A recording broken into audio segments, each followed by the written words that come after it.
11분 지났습니다. 일제강점기 때 강제징용돼 노역에 시달렸던 피해자들에게 일본 기업이 배상해야 한다는 우리 대법원 판결이 나온 지 1년이 됐습니다. 하지만 일본 정부가 변한 것은 하나도 없습니다. 개인에 대한 배상 청구권은 살아있다는 대법원의 판결을 무시하고 오히려 한국에 대한 수출 규제와 화이트리스트 배제 조치를 취했는데요. 강제징용 대법원 판결 1년, 앞으로 남은 과제에 대해서 강제징용 판결을 이끌어낸 강제징용 피해자 소송 대리인이시죠. 최봉태 변호사와 이야기 나눠보겠습니다. 안녕하세요. 예, 안녕하십니까. 네. 작년 10월 30일 대법원 판결이 나왔을 때 그때 당시 대리인으로서 이렇게 활동을 하고 계셨는데 소회가 남다르셨을 것 같습니다. 예, 그렇습니다. 이 지금 피해자들이 오랫동안에 우리나라로 해방이 됐지만 아직 해방이 되지 못한 채 아주 어려움에 많이 처해가지고 지금 계시거든요. 어떤 점에서는 그분들의 해방을 위해서 본인들이 고생을 하시는데 우리 광주에도 양금덕 할머니 같은 경우에는 이게 지금 45년 해방이 됐지만은 이 74년 동안이란 그 본인의 한을 풀기 위해 가지고 어두운 터널 속에서 이렇게 그 해방을 위해서 고생하시는데 이 대법원 판결이 났을 때 이제 터널 바깥이 빛이 조금 보였다 하는 그런 생각이 듭니다. 네. 그런데 우리 한국인 피해자를 적극적으로 돕고 있는 일본인 변호사도 계시다고 듣고 있습니다. 그럼요. 지금 이거 양금대 할머니 같은 경우는 재판은 일본에서 나고야에서 일본의 그 양심적인 그 시민들과 변호사님들의 노력을 통해 가지고 먼저 그 법적 투쟁이 시작이 되었거든요. 네. 그래서 그 투쟁이 이제 그분들이 뿌리신 씨앗이 이 한국에서 이제 그 재판을 통해 가지고 이제 꽃이 피었기 때문에 네. 양국 그 법률가들과 시민들의 어떤 공통의 승리다 이렇게 지금 볼 수가 있겠습니다. 네네. 이 당시 대법원 판결이 있은 이후로 한 1년 정도가 지났는데요. 청취자분들을 위해서 판결 내용을 조금 정리를 좀 해주셨으면 좋겠습니다. 예, 그분들이 일본에 가서 고생을 하셨고 그런 것이 이게 지금 잘못된 행위고 불법 행위였다는 것이고요. 또 이런 부분에 대해 가지고는 65년 당시에 그 이분들의 구제가 이루어지지 않았다. 네. 그래서 그분들의 그 청구권이 한국에 아직 여전히 살아있다 이런 판단을 했고요. 이 청구권이 살아있다는 판단은 우리 대법원에서도 그런 판단을 했지만은 일본에서도 같은 판단을 했거든요. 네. 그러면 한국의 판결하고 일본의 판결은 뭐가 다르냐 하면은 일본에서는 이 피해자들이 살아있을 동안에 자발적으로 구제가 이루어졌으면 좋겠다 이런 판단이고요. 네. 우리 대법원에서는 일본에서 그런 구제가 자발적으로 이루어지지 않으니까 강제하는 판결을 했다 이런 차이가 있습니다. 이춘식 할아버지를 비롯해서 지난 1년간 그 배상을 받은 피해자가 있었습니까? 그래서 지금 원래는 이 기업들이 한국에서 판결이 나면 따르겠다고 그렇게 이야기를 했거든요. 네. 그런데 왜 이렇게 지금 구제가 이루어지고 있지 않느냐 하면은 일본 정부가 이 방해를 하고 있어서 그렇습니다. 네네. 그렇다 그러면 이게 강제 집행 가능성은 어떻게 보고 계신가요? 그래서 저희들은 뭐 일본 기업들이 자발적으로 약속을 어겨서 이렇게 구제에 나서지 않는다면은 이제 강제 집행을 할 수밖에 없겠죠. 할 수밖에 없는데 그런데 저희들이 원하는 것은 이게 강제 집행을 하게 되면은 절반의 승리밖에 안 되거든요. 피해자들이 진심으로 바라는 것은 진정한 사죄가 선행돼야 되는 거니까 이 네. 진정한 사죄라고 하는 것은 강제 집행을 한다고 해가 이루어지는 게 아니거든요. 그래서 저희들은 화해를 통해서 이게 그 피해자들에 대해서 자발적으로 사죄도 하고 구제하는 쪽으로 해서 완전한 승리가 와야 되지 않겠나 이렇게 보고 있습니다. 네. 강제 집행보다는 사죄가 우선이다 이런 말씀이시겠네요? 그렇죠. 피해자들이 그렇게 사죄를 해야지 마음이 풀리는 것이거든요. 네, 그렇죠. 예. 이 대법원 판결 이후에 한일 갈등이 이제 증폭되고 있는데요. 이유가 어디에 있다고 보십니까? 그래서 저희들은 이 근본적인 원인은 어떻게 보고 있느냐 하면은 이게 그 양국의 정치인들이 법률가들의 말을 듣지 않아서 이렇게 갈등이 생기고 있다 이렇게 보고 있습니다. 왜 그러냐 하면은 일본에서도 이 피해자들이 재판을 하고 할 때 이 법률가들이 법과 양심에 따라서 판단하는 것이거든요.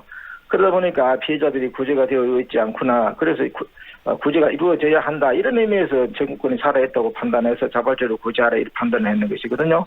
또 한국에서도 마찬가지로 이 재판을 해보면은 피해자들이 하나도 구제가 되어 있지 않은 것은 누구나 알 수 있는 거 아닙니까? 그러다 보니까 이 피해가 반드시 구제돼야 한다 해서 이게 법적 정의에 맞다 해서 강제하는 판결이 나온 것이거든요. 그러면은 양국 법률가들이 이렇게 피해자 구제를 하라고 했으면은 양국 정치인들이 법률가들의 판단을 존중해서 구제를 했으면은 한일 간의 갈등이 일어나지 않는 것이거든요. 네네. 그런데 이렇게 지금 법률가들의 말을 듣고 있지 않아서 지금 갈등이 생기고 있다. 이렇게 봐야 될 겁니다. 네, 양국 정치인들의 책임이 무거운 것 같습니다. 2016년 12월 위안부 피해자 유족 21명이 일본 정부를 상대로 서울중앙지점의 지법에 제기한 손해배상 소송의 변론기일이 오는 13일로 잡혔습니다. 이 소송을 제기한 지 3년 만에 강제징용 재판의 2라운드가 시작됐다는 관측이 나오고 있는데요. 어떻게 보십니까? 그렇습니다. 지금 강제동원 피해자들의 기업을 상대로 한 재판 확정된 걸로 인해 가지고 한일 간에 이렇게 어떤 의미에서 큰 소란이 벌어지고 있는데 네. 이제 정작 당사자인 일본 정부가 가장 책임이 크거든요. 그래서 일본 정부를 피고로 해서 일본군 위안부 피해자들이 이제 재판을 한국 법정에서 제기한 지 지금 시간이 지금 되어서 이게 지금 11월 13일 날 이제 기일이 잡혔거든요. 그러면은 일본군 위안부 피해자들에 대해 가지고 일본 정부가 배상해야 한다는 판결이 나왔을 경우에 그럴 경우에 한일 관계는 더욱 이렇게 경랑에 휩쓸리지 않을까 생각이 들어서 네. 저는 이 판결이 나오기 전에 이 강제동원 피해자들과 함께 원만하게 화해의 길을 찾아내야지 된다. 그래서 양국 정치인에게 그 맹성을 지금 촉구를 하고 있습니다. 지금 준비를 잘 해야 될 겁니다. 아, 그래요. 이 쟁점은 어떤 것이 될 것으로 보고 계시는가요? 지금 개인 청구권이 살아있느냐 소멸됐느냐에 대한 부분은 이제 강제동원 피해자들의 판결하고 같은 것이고요. 그래서 그거는 큰 걱정을 하지 않는데 네. 이제 주권 면제 이론이라고 하는 것이 있거든요. 그러니까 이제 일본 정부를 상대로서 과연 한국에서 이런 재판을 할 수 있느냐 없느냐 이런 것인데 이게 독일과 같은 경우에는 지금 이탈리아라든지 이제 그리스에서 주권 면제 이론이 배척돼 가지고 승소 판결 나온 적이 있거든요. 네네네. 그래서 한국에서도 이게 승소 판결 나올 가능성은 많지 않겠나 이렇게 지금 예상을 하고 있습니다. 네네. 일본 정부의 대응에 대해서 그에 대한 우리 한국 정부의 준비 상태는 지금 현재 어떻다고 보십니까? 지금 굉장히 부족하고 미흡하죠. 지금 이게 사기업 간의 재판 확정 판결에 대해서도 해결책을 못 찾고 우왕좌왕을 하고 있는데 네. 정면으로 일본 정부의 배상 책임이 인정되는 판결이 나왔을 경우에 과연 우리 정부가 제대로 대처할 수 있을까 심히 걱정이 됩니다. 그래서 이런 부분에 대해서 우리 정부가 네.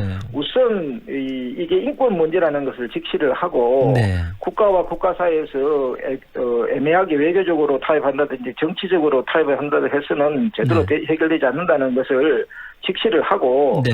인권 문제라는 것을 직시를 하면서 양국 법원의 판단을 따라서 이게 준비를 해야 되겠구나 이렇게 해야지 문제 해결이 될 겁니다. 변론기일이 13일이면 불과 이제 얼마 남지 않았는데요. 준비 상태가 좀 미흡하다, 부족하다 이런 지적이신데 그동안에 이게 뭐 많이 극복이 되었으면 하는 바람이 좀 있습니다. 그런데 이제 한편에서는 한일 간의 갈등이 해결되지 않고 있는데 그만하라 이런 목소리도 나오고 있습니다. 그래서 이제 우리 피해자들을 가까이 이제 보지 않아서 이제 그런 목소리를 내시는 분들이 있는데 네네. 입장을 바꿔가지고 그분들이 피해를 입었다면 그런 이야기를 하겠습니까? 그런 이야기를 하시는 분들은 인권 문제에 둔감하고 오히려 이제 전쟁 공조에 집착을 하는 그런 분들이다 이렇게 생각이 듭니다. 그래서 일본에도 많이 있고요. 예. 또 한국에도 일부 이게 인권 문제가 아니라 마치 외교 문제나 정치 문제로 보려고 하는 일부 시각이 있는데 네. 그것은 그 인권의 시대, 평화의 시대에서는 맞지 않는 부실적 시각이라고 봐야 되겠죠. 네네. 이 외교와 정치 문제와 구별해서 인권의 문제를 봐야 된다 이런 주장이시죠? 네, 그렇습니다. 네. 그렇다면 이게 강제징용 피해자 보상이라든가 여론 형성 이후에 여러 가지 상황들을 감안해 봤었을 때에 우리 정부의 역할은 정확히 뭐여야 된다고 보십니까? 지금 이게 사법부 판단을 존중하면 길이 보이거든요. 그래서 네. 우리 정부도 우리나라 사법부의 판단을 존중을 하고 우리나라 대법원 판결의 정당성에 확신을 가져야 됩니다.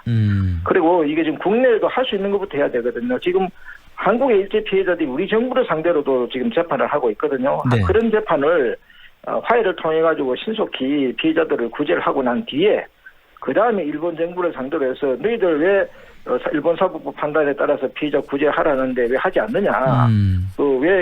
그래서 사법부 판단을 존중하지 않아서 한일 간의 갈등을 조장하는 것은 한일 간의 바람직한 미래에서 바람직하지 않으니까 지금도 일본 정부나 기업들은 일본 사법부 판단을 존중해서 자발적으로 구제를 해라. 이렇게 지금 정정당당하게 진지하게 일본 정부를 상대로 설득을 해야 될 겁니다. 네네. 일본은 그런데 오히려 한국에 대한 수출 규제와 경제보복 조치에 나서고 있지 않습니까? 이 강제징용 배상이라는 사회적 사죄의 기회를 경제보복으로 되갚은 일본 정부의 태도 어떻게 바뀌어야 된다고 보시나요? 그래서 그게 결국은 일본이 이제 그만큼 법치주의라든지 민주주의가 성숙되어 있지 않아서 그렇구나 이렇게 생각을 해야 되거든요. 그래서 우리가 일본을 좀 제대로 좀 도와줘야 되겠다. 일본이 그 무법천지가 아니라 법치주의라든지 아니면 인권이 존중되는 그런 사회로 좀 이렇게 나아가는데 우리가 좀 격려를 해줘야 되겠다. 이런 넓은 마음을 가지고 일본 한편으로는 일본을 격려를 하고 한편으로는 잘못된 부분에 대해서는 엄하게 이렇게 지금 그 지적을 해서 이 동아시아 평화의 길로 나아가도록 우리가 잘 설득을 해야 될 것 같습니다. 네, 오늘 말씀 여기까지 듣겠습니다. 고맙습니다. 네, 감사합니다. 지금까지 강제징용 피해자 소송 대리인을 맡으신 최봉태 변호사와 함께했습니다.